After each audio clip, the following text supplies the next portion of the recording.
What is up, Steeler Nation? This is Outside Steeler Fan, and it is playoff week, wild card week, and the Pittsburgh Steelers are in the big dance. Now, I know I was going to make a separate video between my post-game video on Sunday and my pre-game video today. A lot of stuff happened the days after the game. As personal stuff came up, and I really wanted to make one going into more detail with Sunday's game against the Ravens, week 18. Just an amazing day of football, and we cannot forget, obviously, that insane Sunday night game between the Las Vegas Raiders and the LA Chargers that went into overtime. And man, I'm going to get to that. But first off, like I said, just a lot of crazy stuff that happened between Sunday and today. I do a lot of Instacart and DoorDash on the side of my regular job, and then I was helping my mom out with some vehicle issues. So just a lot of personal stuff. Everybody goes through, but here I am. I want to make this video extra long then, because I really do want to reflect on that crazy Sunday, not just our game, but the Sunday night game that was definitely in reference to our playoff chances. And let's go back to our game against the Baltimore Ravens. Just crazy. We needed a lot of stuff to happen. Really a lot of stuff to happen, but the one big thing we needed to happen, was what we thought was a long shot turned out to be the easiest scenario, which was the Jacksonville Jaguars upsetting the Indianapolis Colts, who simply just needed to win the game. Not only did they beat the Colts, they shellacked them. The game wasn't even close. It was a blowout. They took care of their business. And while the Jaguars were just having their way with the Indianapolis Colts, we were struggling with the Baltimore Ravens. Now, what justifies that is it's the Baltimore Ravens, one of the greatest rivalries of all time. This rivalry is known for low scoring, down in the trenches type games, and that's exactly what it was. And the weather was very fitting for this game. Just a defensive struggle through much of the game, specifically the first half. And the first half ended in a 3-3 tie. Nerves were building up. I know I was getting nervous. My heart rate was going up. I could barely breathe. There was that one point in this game where I thought I would have to go outside the bar or breathe into a bag, because, man, it was just that extreme, that nerve-wracking. And thankfully, Najee Harris came back into the game. It seemed like once he came back into the game, it just made our offense that much better. And I'm not taking anything away from Benny Snell. I thought he held his own against, he did a great job filling in for Najee Harris, but he is not Najee Harris. There's a reason why we drafted the guy. And Najee Harris, no, he didn't put up any huge numbers. We know why. He didn't put up any huge numbers, but he did have some clutch moments in the game. The final drive, he saved Ben Roethlisberger from what could have been a pick six on that final drive. I think it was the first play of the game, but it was definitely early in that drive where, Ben threw a short underneath pass to Najee Harris, and it was a little too high. Najee Harris was able to bring it down, and the reason why he caught it with one hand because his other arm was he injured that arm in the first half. So he had to, he was obviously favoring one arm, and he was able to bring it down with one hand. If that deflects off his hand or he doesn't get it at all, that's probably going to a Ravens defender the other way for a touchdown. So just a great play by Najee Harris right there. We don't know for sure if Benny Snell makes that play, to start off that drive. So yeah, Najee Harris, definitely a big time player in this game. Um, I can't say enough about Ray McLeod. Yeah, he has his ups and his downs, but man, when he has his ups, I mean, he really benefits the team when he has his ups. Unsung hero in this game, I think, was Chase Claypool, who scored the only touchdown in the game, and for us, and only the second touchdown of his career. This has not been a good sophomore year for Chase Claypool, but the guy's young, and he still has a whole career ahead of him. And let's hope that that career is in Pittsburgh. I'm rooting for the guy, and hopefully he can turn it around when it really matters in the playoffs. So his season's not over with yet. We're going to need Chase Claypool for the Kansas City Chiefs, which I will be talking about pretty soon. Chase Claypool, obviously TJ Watt being TJ Watt, tying Michael Strahan for the single season sack record. So congrats to TJ Watt, and please, NFL, give this man Defensive Player of the Year. He definitely has earned it. You've already snubbed him twice. Give this man Defensive Player of the Year. Ben Roethlisberger, I mean, can't say enough about that guy. Just him being clutch when the game really mattered. He didn't put up huge numbers in his game, but when it really mattered, Ben made the throws. On a defensive side, Minka Fitzpatrick, um, you know, ended up making a great play in coverage. Ravens receiver looked like he was going to catch the ball on the sideline. Minka Fitzpatrick was able to jar that ball loose right before he went out of bounds. That guy makes that catch. It would have been an easy Justin Tucker field goal that would have put us out of the playoffs. Thank goodness Minka made that big play. Minka made some great plays in this game. Cameron Sutton, can't say enough about that guy. He had the end zone interception that kept us alive, prevented the game from being a 2-possession game. A lot of guys in the secondary stepped up. You can't say enough. I think this was a complete team effort. And I mean, Boswell, the Wizard of Boz, just all reliable.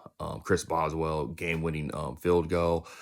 It looks like we're going to the playoffs with Jacksonville upsetting the Indianapolis Colts very convincingly, surprisingly. And let's get on to that Raiders-Chargers game. Oh my gosh. Thank goodness. Of course, I was not going to sleep on this game. I just like the matchup. It just was a back and forth game until the Raiders took, I believe, a 15-point lead.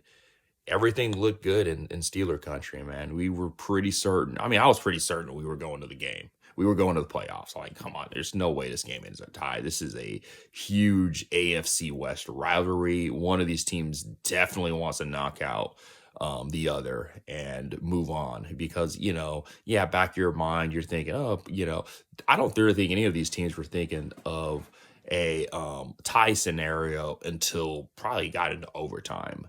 But yeah, I mean, obviously we know that if both teams tied, they both get into the playoffs. We don't.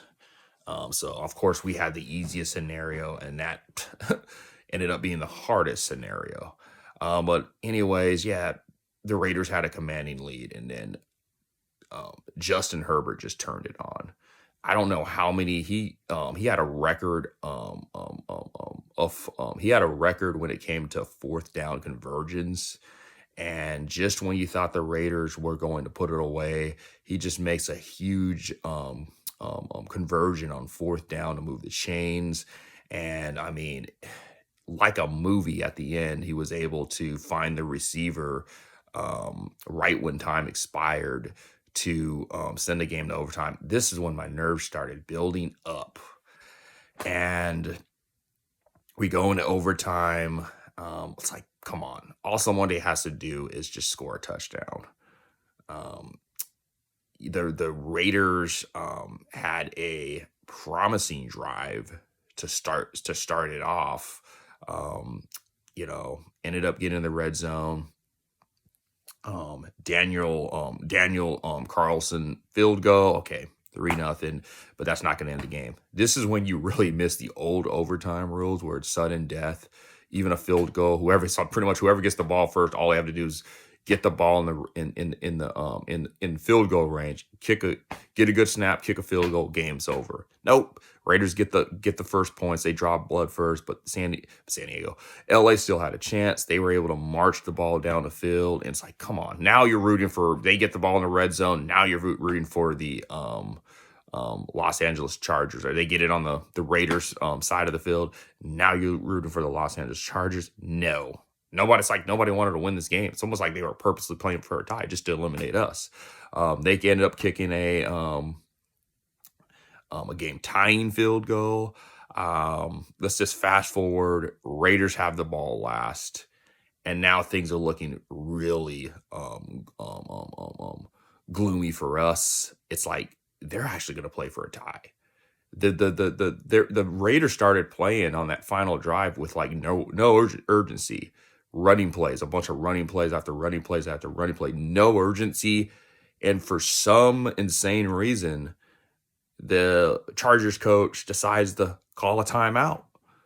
That instantly changed the Raiders' mind, and they were able to get the ball closer into Carlson's range.